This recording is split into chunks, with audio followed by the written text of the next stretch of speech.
That's the miracle. That's exactly how it happened. Yeah, something's buzzing. That's exactly how it happened in regards to the miracle that I'm going to tell you about today. It was through a song. Now, there's several accounts of this event that were credited for the miracle of the Christmas Truce of 1914. Many accounts of the story say that it was "Come All Ye Faithful," and some say that it was "Silent Night." And it's hard to know for sure because there were so many versions of this story. A large range of oral accounts and diary entries and letters that were sent home from the men on the field who experienced this grace period, this beautiful truce. Though most of the accounts, though they varied in what the song was, they all said it began with music. It began with one person singing. So it's kind of cool that you guys joined me this morning in that song. I did not plan that, but you know, God is good. So we can't be sure of the song, and maybe it was a combination of all the songs that were sung that night that caused the miracle to happen. And besides the point, the song isn't really that important as much as that it happened, you know. And what I know about holiday songs and holy songs is that when you start to sing them, my mom used to say that a prayer sung is 3 times as powerful. And I don't know if that was just her Christian, you know, math or Catholic math, but whatever. I believed it, you know. And you know, when sometimes you sing something, it helps you to remember it, like the alphabet, you know. When you sing these songs, it helps us to remember. And so it was interesting that that night, it was music that pressed upon these men on the battlefield and caused this catalyst for this miracle. When it happened in a very unexpected place. It happened in the middle of a war zone, a war, where miracles are pretty rare and yet very helpful. And it happened, of all places, at times at Christmas Eve. Although the accounts vary, all of them agree it happened on Christmas Eve. The day of this battle went on as normal. There was shooting and there was killing and there was, you know, the regular warring. But then when night came and the moon rose over the battlefield, something happened on Christmas Eve. And Christmas Eve is a notoriously fertile night for birthing miracles, isn't it? So it was 1914, 3 months into this war that would be called the Great War, which is crazy, right? I mean, great and war are 2 words that should never sit next to each other on the page, right? I mean, there's nothing great about war. It's like an oxymoron. And it's kind of ridiculous that we should think a great war, right? And why do we have this addiction to wars? You know, maybe it's because we're immersed in a society that romances wars, one after the next, after the next, after the next, and we're fed on this media that is all about warring. You turn on the news not to hear the good news, but to hear about the big and little wars that speckle our world. And so we have gotten into the habit of romancing wars as if it's normal and natural, but it's not. And so today, what I want to invite you to do is to contemplate the idea of romancing peace. And what would it feel like if you were to romance peace? If you were to tell stories of peace and know about stories of peace? When I shared this story this morning, I was surprised when I was sharing with a few people that I was going to tell the story of the Christmas Truce, and some of them were like, never heard of it, you know? And yet we know so many war stories. So also when you think about this story, I want to invite you to sort of summon those battlegrounds in your own mind, those people that you're in war with, and maybe you can roll this scenario across your own war zones and perhaps find a possibility for truce. So it was 1914 and the whole world was at war, and we were 3 months into the Great War, and Pope Benedict XIV had called for this Christmas truce, but the idea was completely rejected. And it sounds like, of course it was rejected. I mean, how do you do a Christmas truce? You know what I mean? Like, how do you just say, okay, blow a whistle, everybody stop killing each other? You know, how do you organize that with both teams? And how do you trust that the other team is actually not going to blow your brains out when you say Christmas truce? You know, I don't know about you, but I have 5 older sisters, and we used to do the hair pulling thing. We would have each other hair, and you'd have to count to 3, and you pray they let go when you let go. Does everybody not have sisters? Yeah, that's fun. Good times, good times.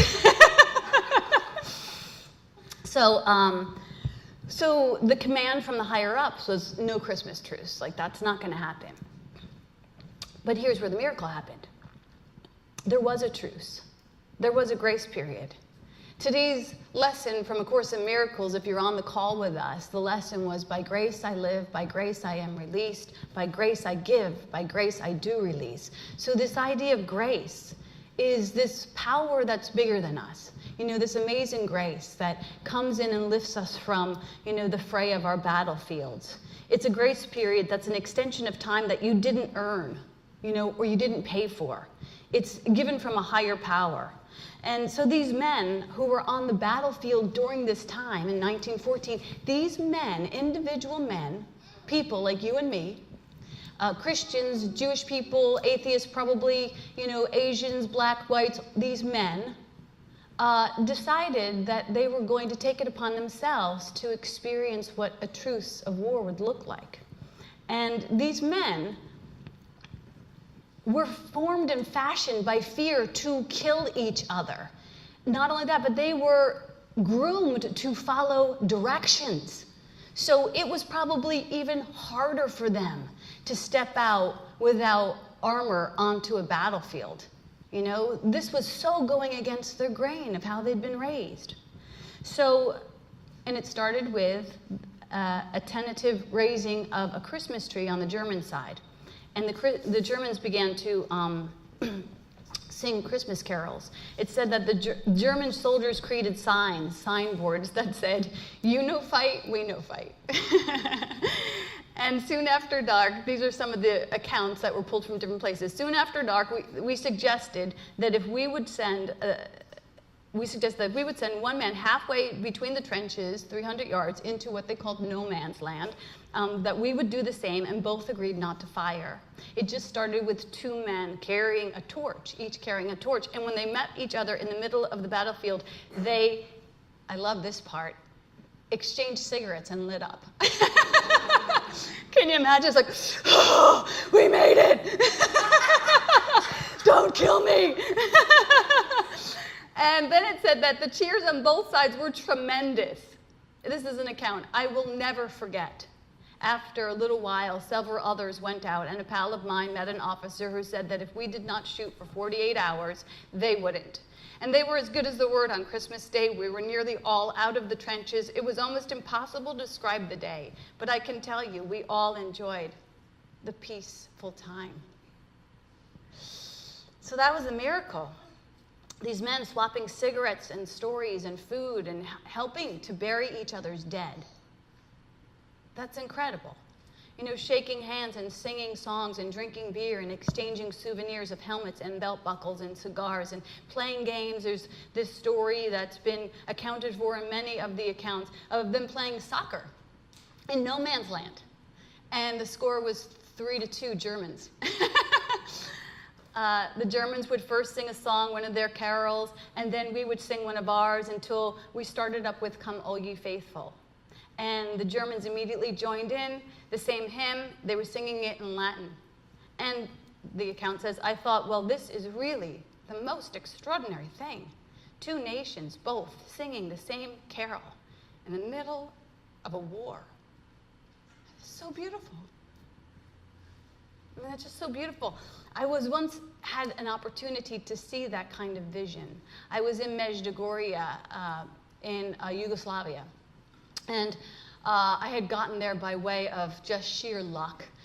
And I was going to see the Blessed Mother, accounts of these children that were having visions of the Blessed Mother, and she was giving, direction. And so I found my way there, and I was walking up this hill, and I got to the top of the hill, and it was in the middle of the night, and you could hear sheep, and you could see these beautiful stars, blankets and blankets of stars, and then I could see like thousands of people kneeling down and all praying the rosary, which I was raised on. It was one of those long-ass prayers that never end.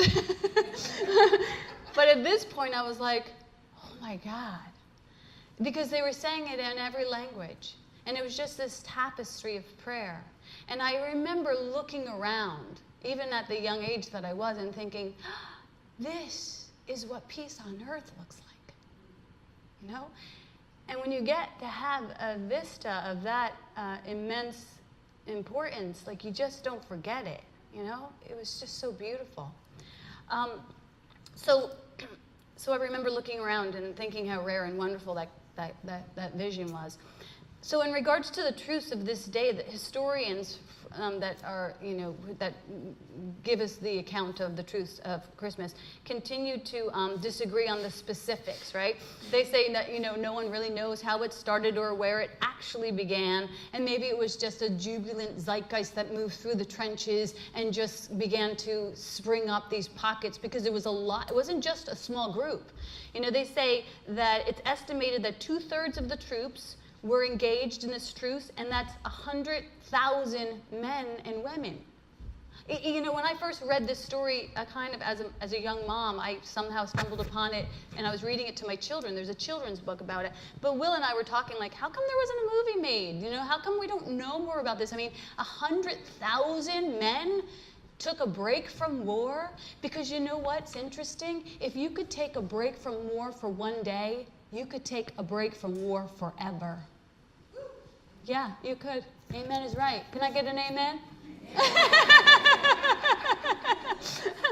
You don't got to be shy. It's SpeakEasy. So that's the truth. There is great investment in our separation.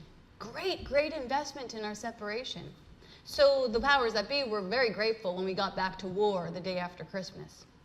The war picked up again and continued for 3 more years. 3 more Christmases, just shy of the 4th Christmas.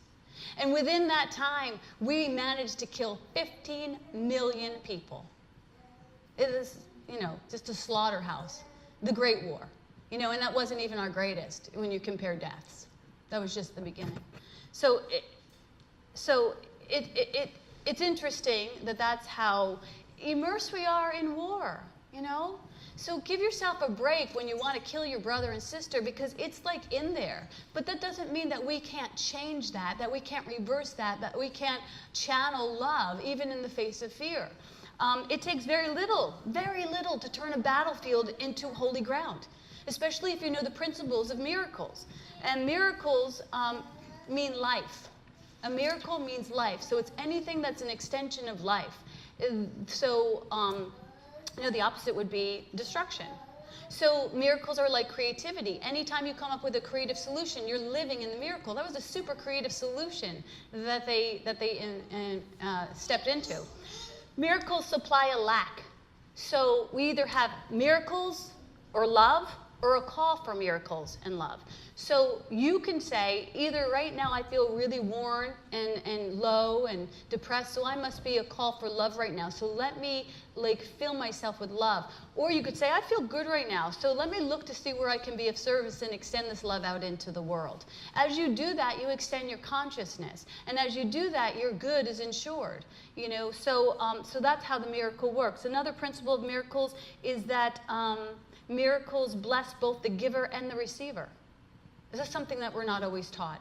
We think here in the world of scarcity that if I give you my apples, I'll have no more apples. But I got an apple left, and it's got seeds in it, and I can build myself a freaking orchard from that. But that's the same thing with everything. Everything is just a symbol that represents our consciousness of whether or not we believe in generosity. And if you immerse yourself in generosity, you will always have everything that you need. And you'll have to try that out for yourself. This is something that you'll just have to try out for yourself. Miracles is one who temporarily has more gives to one who temporarily has less. So the key word there is temporary. So sometimes you're going to have more, and sometimes you're going to have less. And if at this time you have less and someone tries to give you more and you say, no, I'm fine, then you have blocked the miracle. So you can't allow yourself to get hung up on your own ego or pride if you're the person who has less, because giving is such a blessing. I had an example of that. In Russia, at the same time that I went to Medjugorje, I went to Russia after that, and I met this man, and I was in the streets of this plaza, and I was with my friend Victor, who spoke Russian, and he had a camera, and I had a camera, and we met this man who was a photographer. And it was before the wall came down, so there was nothing. We would drive around from restaurant to restaurant to see if they had food. There was a McDonald's there that they couldn't keep this toilet seat on because everybody was stealing it. There was a black market, you couldn't believe. When Victor's friend finally came to visit us, he went into one of our stores and had a nervous breakdown. He couldn't believe that so many variables of one thing was available. Like, it's incredible what we don't realize that we have. So anyway, we're in the plaza, and this man comes up to us, and he asks for our film. And we had come with only a few rolls of film. And so I said to Victor, why don't we just, like the American that I am, why don't we just give him money? And he said, because he can't buy film here. And I was like, oh, yeah, right, he can't buy film. So we gave him our rolls of film, and he started weeping. And he spoke in Russian, so I didn't understand him, but he kept speaking directly to me. And then he took his wristwatch off of his hand, and he pressed into my hand, and he kept talking to me. And I said, Victor, what is he saying? And he said, he wants you to have his watch. And I was like, I can't take his watch. Like, he doesn't have anything, and I have everything, and he wants to give me his watch? Like, I can't take his watch. And Victor said, you can't not take his watch.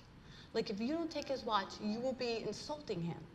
And I was like, okay. So then he kept talking to me, and he said, I want you to take this watch, and I want you, and Victor translated, he said, I want you to bring it back to America, and I want you to tell everyone that the Russians love you. I know. And so I took the watch home, and I gave it to my brother. But it didn't, there's not too many times that I tell that story, so I'm really grateful that you've given me the opportunity to tell that story. Maybe you'll share that story sometime, because it was given to me by a man who gave me his watch, and he told Victor at the time that he gave me his watch, while wearing this watch, I got this from the army, and I've killed people while wearing it. I mean, that's powerful. I mean, I just thought, I felt so unworthy of this gift.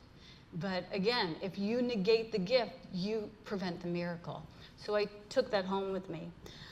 I wanted to leave you with two poems.